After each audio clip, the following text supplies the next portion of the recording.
All right, mga kaplastic, and this is me again, Big Sue, right back at it again with another content. Isa na namang malaking dekalibreng gatas na gatas, mga kaplastik, Norman Mangusin special sa ating sa aking mga YouTube channel at Facebook page. At ito, pag-uusapan natin ng tungkol dito sa kanyang personal hygiene ni Norman Mangusin. At aminado naman po siya na hindi po siya nagtututbrush. So paano natin patutunayan na hindi siya marunong mag-toothbrush? It's a signs of bad breath, mga kaplastik. So ito yung kanyang pahayag na video na sinabi niya, mga kaplastik. Ni hindi ko humakuha maghilamos at magsuklay. Ni hindi ko humakuha maghilamos at magsuklay. I don't even have time to brush my teeth. I don't even have time to brush my teeth. Sabay dahak, no? Napakadugyot na nilalang ni Norman Mangusin. At aminado siya na hindi siya nagbabrush ng kanyang ngipin daily. And that's the reason why na kwento ni Kaigbe o ni Jaime Soler Solis aka Kaigbe na talagang mabawang hininga ni Norman Mangusin, mga kaplastik. So, and that's the reason why kung bakit si Casper ay kaya pala ganun ng mukha, mga kaplastik. Yun pala, mabaho na pala ang hininga ng taong to. Katunayan na mabawang hininga niya ay ikikwento ni Kaigme, mga kaplastik, sa pamamagitan ng YouTube channel ni Makagago WhatsApp Man. Ating balikan ang kwento ni Kaigme, mga kaplastik. So,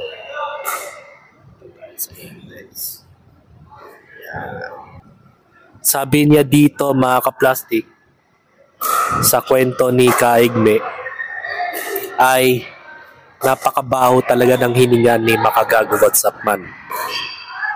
And that's the reason why kung bakit dumidistansya si Kaigme sa mga bunganga ni Norman Mangusin. So panoorin natin kung paano niya pinaliwanag. Yan. Chat kay Emil, ayun pala sa isang account, no? Sabi ko, loko tong mga to, baka iba na to. Kaya sabi kong gano'n, sabi ko sa driver mo, tawagan muna ako ni Jason. Tawagan mo muna ako ni Makagago bago ako sumama, di ba? Legit. Medyo kabado kasi si Boss kasi siya. Hindi kaya ko naman lumaban kasi pag marami kayo, paano na? Kalokohan yun. Kalokohan yun, di ba? Ano ba yung mga hobby ni Norman doon sa inyo? Ano yung mga hobby niya gusto niyang gawin? Trippings niya kasi nakasama niya, isang pisa lang kayo, kumbaga barangay, di ba? Usually everyday. Kapag ka magkakapit-bahay kayo, everyday kayo nagkikita, yung mga gano'n. Siguro pwede kong banggitin si Kapitan Lauderes. Okay. Ayan, ngayon, galit din sa kanya dahil niloko niya. Kapitan niya doon? Dating kapitan ng Barangay Tiniente Tiago, doon mismo sa barangay na tinira niya. Nakaharap ko yan nung meeting ng ACRO. Alam mo, malayo pa lang, mararamdaman mo na siya. Ang baho na hininga niya. Grabe.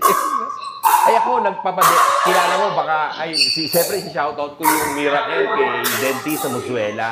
May dentist talaga ako. Siya, nagka-dentist, nagpagawa ng pustiso, yung sinasabi niya, diamond yung ipin niya. Ngeta, hindi yan totoo. Pustiso lang yan, baka dinidikit niya lang ng epoxy. So, bakit pa meron siyang video, boss, na ginagano niya? So, bakit hindi natatanggal? Baka nilagyan ng Bulkasil. Ano ba yung pandikit, tol? Yung denta... Mighty Band? Hindi, may pandikit ng puso. Rugby? Rugby?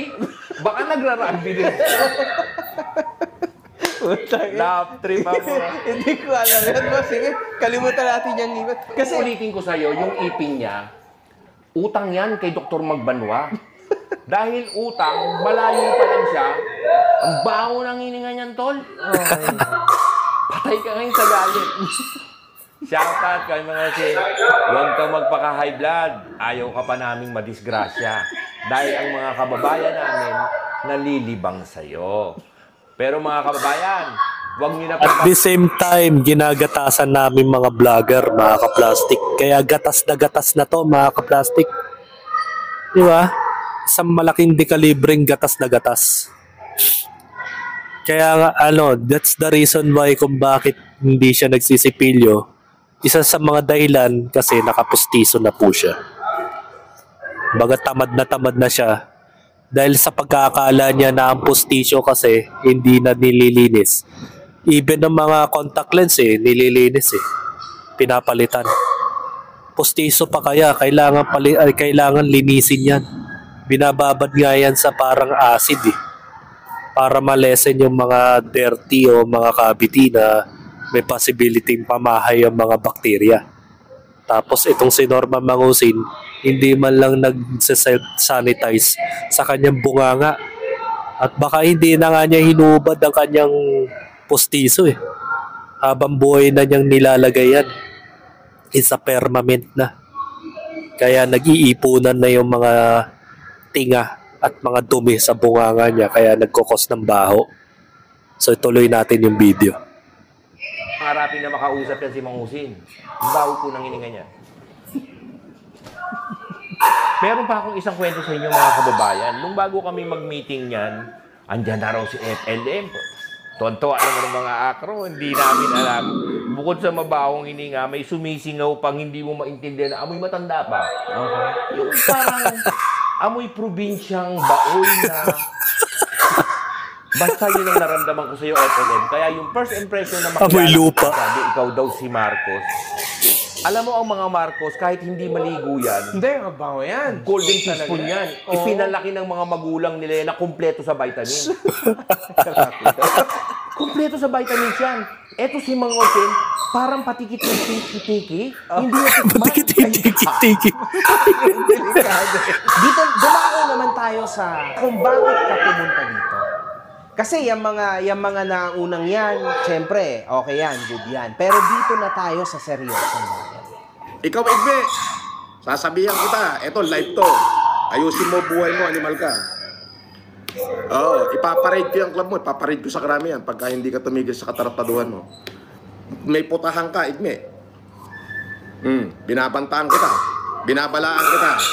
Taniman kita ng mga taga-karami dyan sa club mo nang malaman ng mga taga-karami na may hindutan ka dyan sa loob ng club mo, may illegal sex trade ka dyan sa club mo. Umayos ka, Igme. Ikaw, Siya na nga nagsabing tataniman niya Nasasabihin niya may illegal sex trade daw sa loob ng bar ni Igbe. So ibig sabihin, ipe-frame up mo siya gamit ng iyong ideya.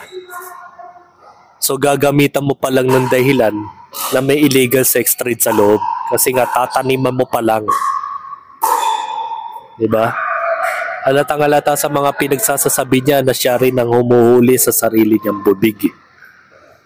Na napakasinungaling na bukod sa mabaho pa ang hininga niya. mabuhay ka ng tama. Huwag kang makisawsaw. Sa mga hindi mo dapat sawsawan. Uulitin ko, Igme, buha ka ng ina mo. Konti ka na lang. Ipaparade ko yung club mo, maniwala ka. May illegal sex trade ka dyan sa club mo, di ba? May VIP ka dyan, di nagkakaroon ng malalaswang gawain, di ba? Dyan sa club mo. Ano? Gusto mo taniman kita ng tao dyan? Para ma-video diba? yung mga kalaswaan sa club mo? Boss, anong masasabi mo ngayon na napakatindi ng mga aligasyon na ibinato sa'yo nitong si Norman Gusgusin? Like, sobrang tindi to the point na mayroon daw nagaganap na ka-illegalan sa iyong bar. Pwede mo bang ikwento from the start kung paano din nag-start yung bar mo, ganito? Yes. Kaya ako pupunta dito at pumayag sa'yo sa tawag mo sa akin na ma-interview mo. Dahil doon na rin, maraming tumawag sa akin na mga tropa at saka mga matataas na tao, it's libel. Napakalinaw na libel. Sobrang linaw ba? Sobrang linaw. Grabe yun. Hindi naman ako mag-iisip pa. Maybe tomorrow, pagkatapos ng ating interview at ating magandang pag-uusap, magsasampa ako ng kaso. Okay. Can you explain us, boss, kung saan nagsimula yung bar mo, paano nagsimula ang bar mo, and paano niya ito nasasabi ko? Nagsimula yan 2017, panahong nagja-Japan pa ako noon. Okay. Nagigemba ako. Nag-work ka sa Japan? Nag-work ako sa Japan, tumatakas, alam mo na. Yung mga kapatid ko, at saka yung bayaw kong isa na mahilig din mag-bar pag nasa Pilipinas, binigyan ako ng konting puhunan para maitayo yan. Nagsimula ako sa kalahating milyon na ibinigay sa akin kasama ng mga naipon ko sa Japan. 2017, paunti-unti. ABCD yan eh. Nagsimula ako sa A. Nakuha ko yung B, nakuha ko yung C, nakuha ko na yung buong building. That is ABCD na. Wow. Paunti-unti. Nag-start ako sa 10,000 lang ang permit lang dati. Yan, katulad nga yan. Pinakita ko sa yung permit ko. Ito. Yung sinasabi niya illegal. Illegal, boss, ha? Sabi niya, very clear. Tatagal ba ako ng 8 taon kung meron akong illegal? Yes. At saka yung sinasabi niyang BI. Ano nga eh. Sa lahat ng mga sinabi ni Norman Mangusin, bukod sa mabawong hininga niya, mabaho rin ang mga pinagsasasabi niya, mga kaplastik. And that's the reason why kung bakit napakasinungaling niyang tao. Sa sobrang sinungaling niya, baho na ng mga pinagsasasabi. Literal. Kaya mga kaplastik, huwag na po tayo magpapaniwala sa mga pinagsasasabi ni Norman na ngayon ay magdodonate daw siya sa Cebu sa mga nasalanta ng bagyo. Ay magbibigay daw siya ng ayuda na 120 sacks na bigas na sinasabi niya netong nakaraang linggo. Kahapon po, sinabi niya yan sa live stream na 120 sacks of rice na ipapamahagi niya sa mga nasalanta ng bagyong Tino sa Cebu. Kaya paniwalaan nyo na lang paniwalaan. In case na may mangyari man, di maganda kung totoo man yan. Ang tanong ng madlang people is kung totoo ba talaga na galing sa kanya yung mga donasyon na yun. Baka mamaya utang pa yan, hindi na naman niya binayaran, ninakawan pa niya yung pinagkautangan ng bigas, tapos kawawa naman yung negosyante na yon na inutangan niya at mapupunta lang sa wala. Diba? So that means na mga plastic, malinaw na malinaw 100% na inamin niya sa sarili niya na hindi po siya nagsisipilyo. Kaya nga napag-usapan nga ni Kaigme na talaga napakabaho ng hininga niya. At the same time, sa tuwing kasama niya si Casper ay laging nasa likuran lang niya. Dahil sa tuwing magsasalita siya, bumubuga yung atmosfera ng bunganga niya mabaho. Diba? Kaya lagi nasa likod si Casper. Kung mapapansin niyo sa video. Hindi po siya nasa harapan ni Casper, ay nasa harapan ni Mangusin o sa nasa tabi niya. Bagamat nandun sa point na talagang napakabaho talaga ng hininga ni Norman Mangusin. Legit na legit. Even yung mga babae na nakakausap niya napapatakip na lang ng ilong at napapapaypay na lang ng ganun, di ba? Panoorin nyo na lang po yung mga video na yun. Ayoko nang ipakita. So hanggang dito na lang ang aking opinion. Tama, sa mga susunod na araw abangan na lang natin yung mga susunod niyang kasinungalingan. And this is me again, Big Soy, lagi nagsasabing ang mga plastic ay matagal mabulok dahil ang mga plastic ay toxic. Kaya, what's up mga ka-plastic? And this is Combid commentary video ng video live stream. Signing up. Alright. Mga ka-plastic, kung nagustuhan nyo ang aking video, i-subscribe nyo lang ang aking channel. At the same time, i-hit nyo rin ang notification bell at yung all para ma-notify kayo sa aking susunod ko pang video sa aking YouTube channel. Maraming salamat po mga ka-plastic.